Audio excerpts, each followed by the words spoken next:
If you haven't heard about Anchor, it is the easiest way to make a podcast. First of all, it's free. There are creation tools that allow you to record and edit your podcast right from your very own phone or computer.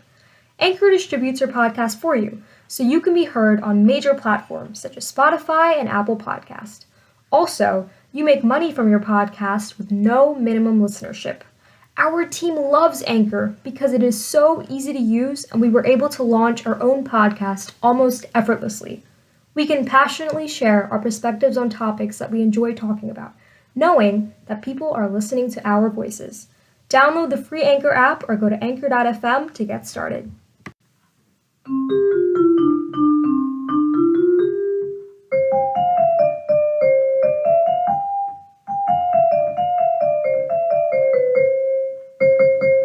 PA Youth Voices, a fresh perspective on voting, politics, and power. Hey everyone, it's Sofia and welcome back. Today on our very special podcast, we're going to be discussing the upcoming Pennsylvania primary elections. These elections are going to be held on May 18th. And remember, you must register by May 3rd to be able to vote in these elections. So head over to cmac.vote/2021 to do so. Now, before we start talking about the primary elections, we have to understand what exactly they are. So the primary elections are elections where each party selects its candidates that will run in the general election, as well as their party officers.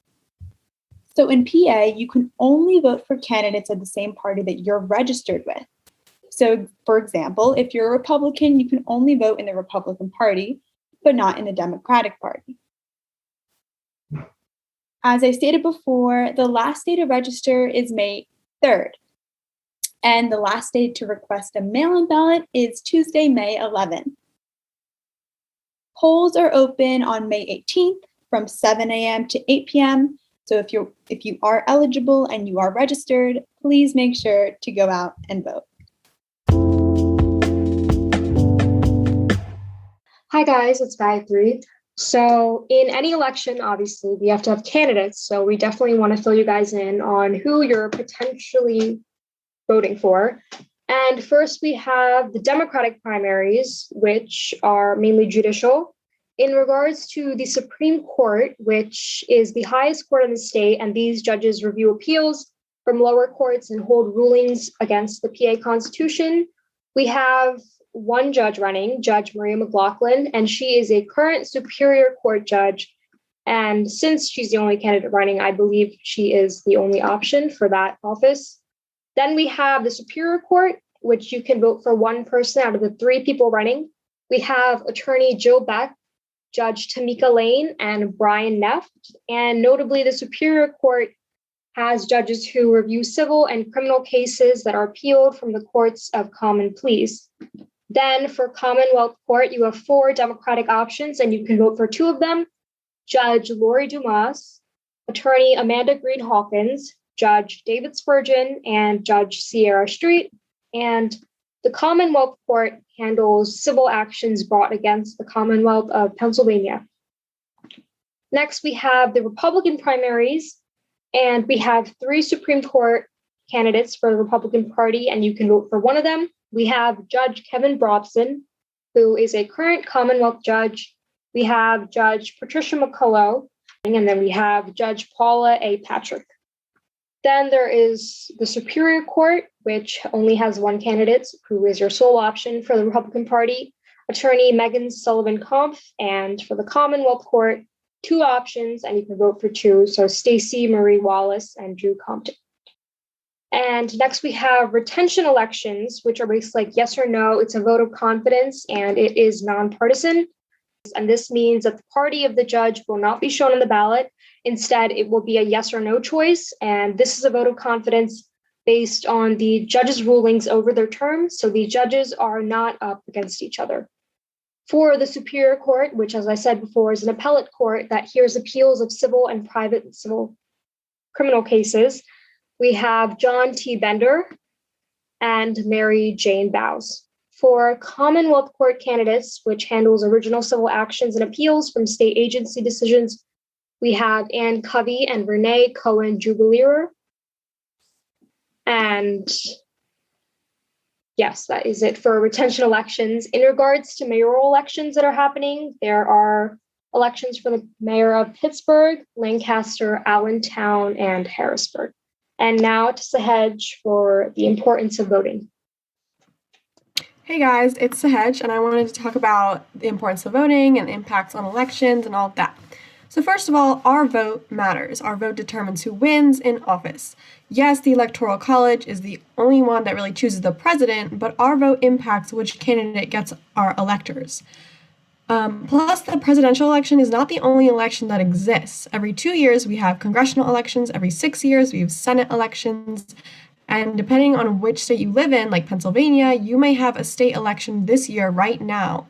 Many people believe that the presidential election or presidents are the only ones that impact us. However, the elections from the local and state level impact us like way much more than what we kind of think of. And we have the ability, and we should make sure that we are using our vote in every election, regardless of the level, to ensure that they can hear us and listen to us and, do that. So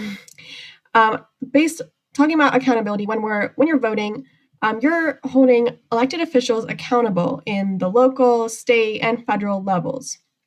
Accountability ensures that our elected officials are doing their job in helping us in any sort of way and also know who they are really serving. Moving on to a policy shaper as a vote. Whenever you watch the news or have seen the government budget, you can notice that most of the budget goes towards Social Security and healthcare for the most. Those two topics are very important, but one thing that they share is that they're most relevant to older people, and older people are typically the ones who vote the most. If the turnout changes, where more younger people start to vote, the government will notice these changes and change your budget and policy agenda to fit their new audience, which would be younger voters. The presidents do this especially because most of them want to win re-election and want to do the best to please their crowd. Therefore, if more people vote besides older people, like younger people, the possibility of policy changing to our preference may actually happen. As mentioned before, older people mostly vote and influence the policy agenda, but if more people like you are voting, not only will policy change, but also representation, as it will influence the government to be more responsive towards the people and be more aware of what's going on in the world around them. But we need to make sure that everyone votes, so that way people who cannot vote can see an example of what change actually looks like and inspire apathetic voters to join the cause and help as well. Now that we have been reminded why it's so important to vote, I'm going to be talking about exactly who we can vote for in these upcoming elections. So there are ballot offices for the entire state of Pennsylvania. There's one seat on the Pennsylvania Supreme Court. There's one seat on the Pennsylvania Superior Court. And finally, there's one seat on the Pennsylvania Commonwealth Court. However, there are also county-specific offices. I'm going to be talking about 4. So for example, in District 22, there's one seat on the Pennsylvania State Senate. In District 48, there's one seat on the Pennsylvania State Senate. In District 59, there's one seat on the Pennsylvania House of Representatives. And the same goes for District 60. There's also one seat on the Pennsylvania House of Representatives. In the elections in the United States, there is something called a provisional ballot, which is used to record a vote when there are questions about a given voter's eligibility. That means that, for example, if someone does not have a name in a poll book, if someone's mail-in ballot was rejected, or if there's a mistake on your voter card, provisional ballots are used when there's issues that arise in your ability to vote. Hey everyone, it's Anika. So you probably have heard that you need to bring a form of identification to the polling booth. But let's talk about specifically what those IDs can be.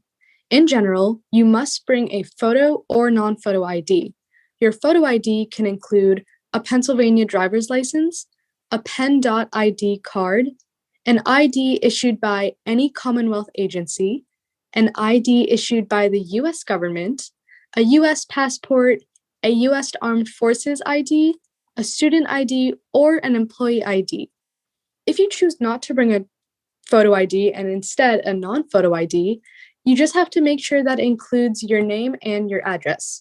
So that could include a confirmation issued by county voter registration offices, an ID issued by the Commonwealth, or an ID issued by the U.S. government, a current utility bill, a current bank statement, a current paycheck, or a current government check. All right, now I'm going to be talking about what else you want to prepare when you're going to vote. Before you go, you want to make sure to find your polling place by entering your area code during your registration with voting organizations such as PA Youth Vote, When We All Vote, Vote.org, and more. You want to learn about the voting system in your county and just how it works to have a basic understanding. Most importantly, you want to be familiar with the candidates and measures on the ballot and plan on who you will be voting for based on their beliefs and policies. This is really important if you want to make a change in your community. About the polling places, in PA, polls will be open on voting day on May 18th from 7 a.m. to 8 p.m. The morning and evening are typically the busiest times to go, so try to go in between if that's possible for you. If you have any questions or concerns, make sure you ask a poll worker for assistance. If you're facing any problems, if you need help voting or cannot go to a polling place due to disability, or are unable to use the voting system, please learn about accessible voting options. If your name is not on the voter roster and you know that you registered to vote in your area, you may vote on a provisional ballot. Your vote will count if election officials decide that you are eligible. If you are away from your area on election day, you may be able to vote through an absentee ballot. So next we will be moving on to voting rights, because voters have rights that are protected by both federal and Pennsylvania law. In essence, it is illegal for any state or local government to discriminate against anyone by denying them the right to vote based on their race, ethnicity, or language. One's right to vote can only be challenged if a poll worker, a poll watcher, or a fellow voter says that one does not live in the precinct or are not who one says one is. It is illegal for any person or corporation to intimidate or bribe one to vote for or against a particular candidate or political issue. There are also laws that protect people and language minority groups from discrimination, ensure that people with a disability or the elderly can vote independently and privately, and establish rights for people who are jailed or who have been convicted of a crime. Next, we'll be looking at voting rights laws, which combat unfair voting practices that have been increasingly diminished as voting rights have been strengthened. First, we'll be looking at the Voting Rights Act of 1965, which states that no state or local government can deny someone the right to vote based on their race or ethnicity. This law also protects against the discrimination of people in language minority groups, and the federal government notably extended the Voting Rights Act in 1970, 1975, and 1982. Next, we have HAVA, the Help America Vote Act of 2002. And this occurred when, in an attempt to correct the issues of the 2000 presidential election, the United States Congress enacted the Help America Vote Act in October of 2002. This act applies to all federal elections and has 7 major requirements, which are to create standards for all voting systems used by the states, require voting systems to be accessible to people with disabilities and those using languages other than English. This also requires the use of provisional ballots and to implement identification requirements for those who vote for the first time after registering by mail. It also requires states to implement a statewide voter registration database and to provide a board to establish standards for what constitutes as a vote. Moreover, and finally, the 7th requirement is that states must conduct educational programs for voters and election officials. Finally, we have the Voting Accessibility for the Elderly and Handicapped Act of 1984, And this law requires the United States polling places to be physically accessible to people with disabilities for all federal elections. If no accessible location is available to serve as a polling place, a county must provide an alternate means of casting a ballot on election day. And then we will move on to information about how to be a poll worker. Elections in Pennsylvania are made possible by thousands of regular civilians serving as poll workers all across the state's Commonwealth. We all depend on responsible workers to smoothly get through elections. So if you want to help out your community, please get involved in this today. Some benefits of becoming a poll worker are that you can learn more about elections in Pennsylvania. You can gain very valuable experience by promoting democracy and civic engagement. And the position is paid in both trainings and election day. And finally, and the most important, community involvement. In regards to the specific positions of poll workers, there are, first of all, judge of elections, majority inspectors, and minority inspectors. These three positions make up the local election board in each precinct. The judge of elections is the person in charge at the polling place, and the judge of elections and the majority and minority inspectors work together to manage the polling place, keep track of the number of voters, and make sure that the returns are delivered to the county election office at the very end of the day. These positions are filled during municipal elections every 4 years, and the last time these elections took place was in 2017, and the next time will be now in 2021. When the positions are vacant, someone is appointed to the job. So apply and you can really help out your community. Second, we have clerk and machine inspectors, who are also known as machine operators. These workers support the local election board and they are supervised by the judge of elections. Clerks and machine inspectors help check in voters, manage the lines, and make sure voters know where to go at each step in the voting process. Unlike the elected positions, these positions are always filled by appointment. Next, we have Sofia on the requirements for voting in Pennsylvania. So, if you would like to become a poll worker, there are some requirements to do so. First, you must be registered to vote in the county where you would like to become a poll worker. And there are some exceptions for 17-year-old high school students who must meet additional requirements. For example, high school students should contact their county election office for more information. To find the specific county election office, one can visit votespa.com and you can just navigate to the county election office page. Government officials and government employees are not allowed to serve as poll workers. However, there are some exceptions for district judges, notary publics, and members of the Pennsylvania National Guard. Moreover, you are generally not allowed to serve if your name appears on the ballot to avoid any clashing of interests. Poll workers generally work for the entire day on election day, from before the time the poll opens at 7 a.m. until after the poll closes at 8 p.m. Since there's a lot to do being a poll worker, they must attend the county training sessions to understand exactly their election day duties. And all poll workers are paid for the time they spend working on election day, just because it is a long time. Now, if you're interested in actually becoming a poll worker, there are simple steps to do so. So you first need to fill out a form. I'm going to read the link of the form, but it probably should be on our description too, just because it's very long. But the link is https://expressforms.pa.gov/apps, so apps/O_S-votespa/county. And you just fill the form and you submit the form. And after you submit this form, your county elections office will contact you.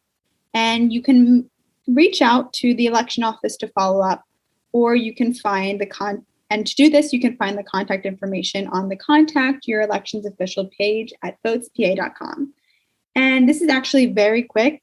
It just checks if one meets the requirements and verifies one's identity. So if you're interested, just make sure you follow those simple steps. And finally, we are going to be talking about the effects of voting and not voting to finish off our episode tonight. Thanks, Sofia. We've said it before and we will avidly say it again. Voting and not voting has huge effects. An important consequence with the continuing evolution of voting restrictions is unequal voter turnout in elections, with white Americans, and particularly affluent white Americans, out-participating people of color, low-income people, and youth by wide margins, which results in large numbers of lesser advantaged Americans who are left out of the democratic process. In 2012, 26 million eligible voters of color didn't vote, and among the eligible voters earning less than $50,000, 47 million people didn't vote either. In 2014, 44 million eligible voters of color didn't vote, and 66 million eligible voters earning less than $50,000 didn't vote. Guys, these aren't just numbers. These are millions of people who don't get the opportunity to say something in making a change. Voting inequality is underestimated in its social impact and in the larger policy debates about the direction of our country.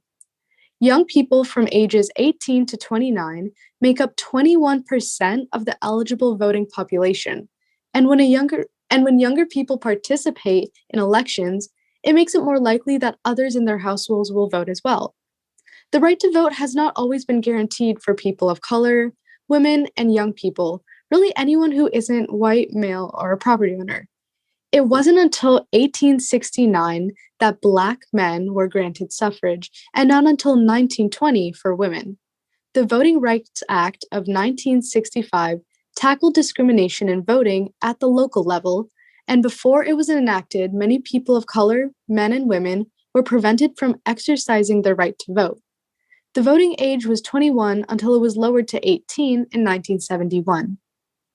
The Voting Rights Act prohibited the states from using literacy tests and other methods of excluding African Americans from voting. Prior to this, only an estimated 23% of voting age Black people were registered nationally, but by 1969, that number had jumped to 61%. The negative impact of not voting in a community is that making a collective decision that your voice and influence won't be heard. Even when your vote will not have an immediate impact, it can always carry a residual echo for the future. Voter registration in the United States is largely left to the initiative of individuals and political parties. Through attempts to increase voter registration were made in the 1990s through the implementation of motor voter laws, which allowed citizens to register to vote when they received or renewed their driver's license. The failure of certain types of people to vote in elections has important implications. Most analysis have found that if all eligible voters cast a ballot, the balance of electoral power would favor the recently enfranchised and less privileged members of society. Hi, it's Sehaj. I'm going to be talking about a quick little voter eligibility checklist for you when you're ready to vote. So there are 5 steps to voting. The first step is to register. The second step is to find your polling place. The third is to know who or what is on your ballot. 4 is to check if you need ID. And 5 is to vote. All right, so let's get into the first step. The first step is to register. So first of all, are you eligible? Eligible voters have to be a citizen of the United States for at least 1 month before the next primary, special, municipal, or general election. To be a resident of Pennsylvania and the election district in which you want to register and vote for at least 30 days before the next primary, special, municipal, or general election. You must be at least 18 years of age on or before the day of the next primary, special, municipal, or general election. So, registering. Are you registered to vote? Registering to vote is the first step in making sure you are ready to vote and eligible to vote. If you still need to register, visit the link in our bio or the website whenweallvote.org to get yourself registered in less than 5 minutes. Don't forget to ask a friend if they have registered. However, the May 3rd deadline for registering for the primaries has already passed, so hopefully you are already registered and ready to go. let's move on to the next step. Next step is to find your polling place. So this is, you're going to be finding the location where you can vote in person on voting day. You can use a couple links that we have gathered. One is going to vote411.org and finding their first-time voter checklist, or pavoterservices.pa.gov and finding their polling place info. These can also be used to learn about your state's early voting and absentee ballots and, what the rules are behind that. The next step is to know who is on your ballot or what is on your ballot, like ballot measures, when you're going and voting on voting day, which is May 18th. So you need to make sure that you're aware of the candidates and what you will see on the ballot and what they stand for. Knowing current ballot measures are also important, as I talked about. Again, you can visit vote411.org to find those ballot measures or the people you will be voting for. Next, you're going to check if you need ID. Some states require an ID to vote. Check with your state's rules with this link, which is vote411.org again, first-time voter checklist, to find out. And I think this is in our episode description, so make sure you check that out if you need help. And the last step is to vote. Congratulations, you've completed all the steps and are ready to vote. All right, guys, so I know that was a lot of information, so I'm going to go over the deadlines one more time. So the voter registration deadline is May 3rd. The deadline to request mail-in ballots is 5 p.m. on May 11th. The deadline to return mail-in ballots is 8 p.m. on May 18th, and the primary election date is May 18th. And the first day to register after the primary is May 19th, and the general election is on November 3rd. Hi everyone, this is Gayatri from PA Youth Voices, and I am here to give some advice for first-time voters. So, if you are voting in Pennsylvania for the first time, or if you are voting in a new polling place, it is so very important that you learn how to get ready to go to the polling place on election day. So, I'm just going to give you some essential information in regards to making sure that you are ready for the Pennsylvania primary elections, which are on May 18th, less than a week away. And obviously, the registration deadline was May 3rd. The mail-in ballot deadline was May 11th, so that's already passed. But hopefully you registered and you are ready to go on May 18th. So, first of all, what you need to do before Election Day is you have to register with any voting organization or anything online or a mail-in. Typically online is more accessible, but you had to have registered before May 3rd. And if you've done so, great job. Next, you want to know where your polling place is.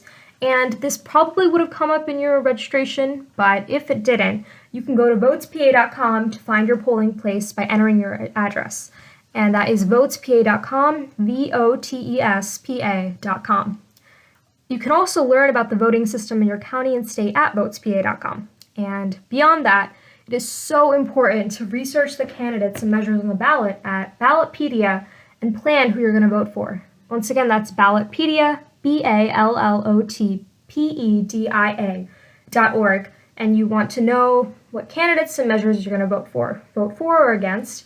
And it's really important that you don't show up unprepared and you know beforehand whose values align with your own values, and you know who you're going to vote for at the polls. Next, what ID you should bring. So you are required to bring a photo or non-photo ID. Photo ID includes a PA driver's license, a Pen.ID card, an ID issued by any Commonwealth agency, an ID issued by the U.S. government, a U.S. passport, a U.S. Armed Forces ID, a student ID, or an employee ID. And a non-photo ID must include your name and address. This could be a confirmation issued by your county voter registration office, an ID issued by the Commonwealth, an ID issued by the U.S. government, a current utility bill, a current bank statement, a current paycheck, or a government check. Obviously, a photo ID might be easier. I think driver's licenses, passports, student and employee IDs are typically the most accessible, but if not, non-photo IDs are perfectly all right as well. Next, what you need to know about your polling place. So, in the lovely state of Pennsylvania, polls will be open on voting day, May 18th, from 7 a.m. to 8 p.m. Once again, that's May 18th from 7 a.m. to 8 p.m. The morning and evening are typically the busiest times to vote, so it would be best if you could try to go in between if possible. If not, that's totally all right. Any time that works for you between 7 a.m. and 8 p.m. Just saying that if you can manage to squeeze in it into your schedule on May 18th, somewhere in the middle of the day, that would probably be best in terms of how crowded the polls are. And if you have any questions or concerns at your polling place, be sure to ask a poll worker for assistance. They are very helpful and they're there to do their job of assisting you. Next, what do you need to do if you face any problems at the polls?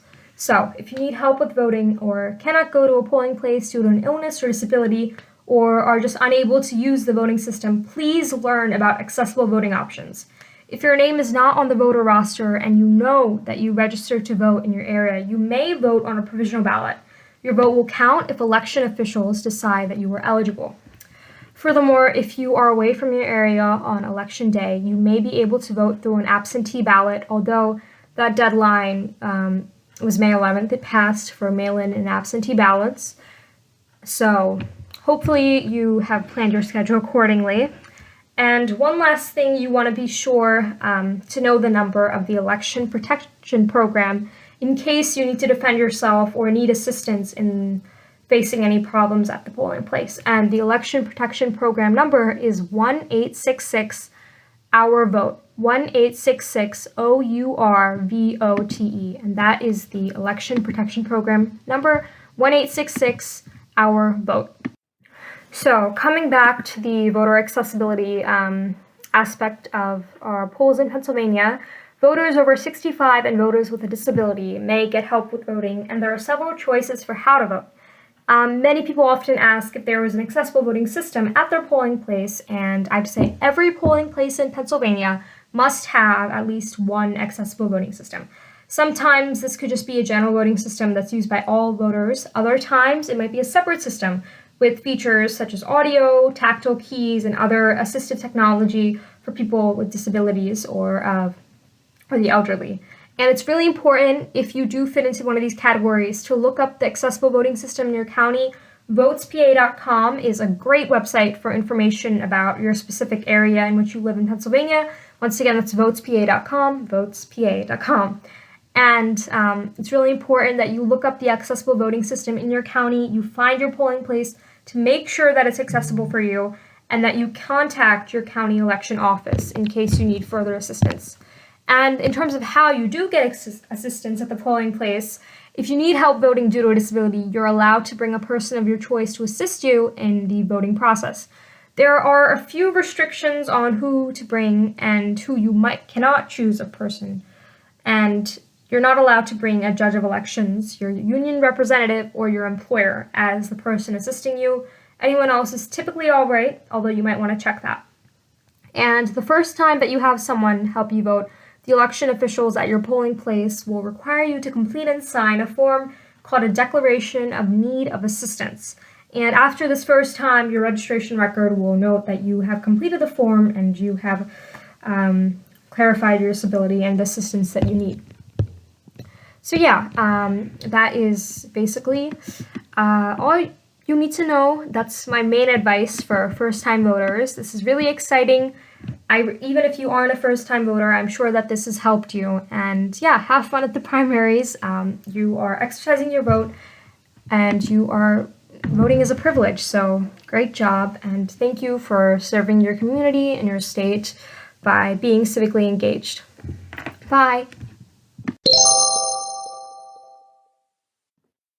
And that's a wrap for this episode. We hope you are now more well informed on the primary elections and why they are so important. As you now know, not voting means not having your voice heard, so make sure that you register before May 3rd. This includes people who are 17 but will be 18 before May 18th. That's a lot of 18s. Also, don't forget to go out and vote after doing some research on the candidates and elections we talked about. For more information, visit our website, payouthvote.org, and follow us on Instagram at payouthvote for civic education updates. See you next time!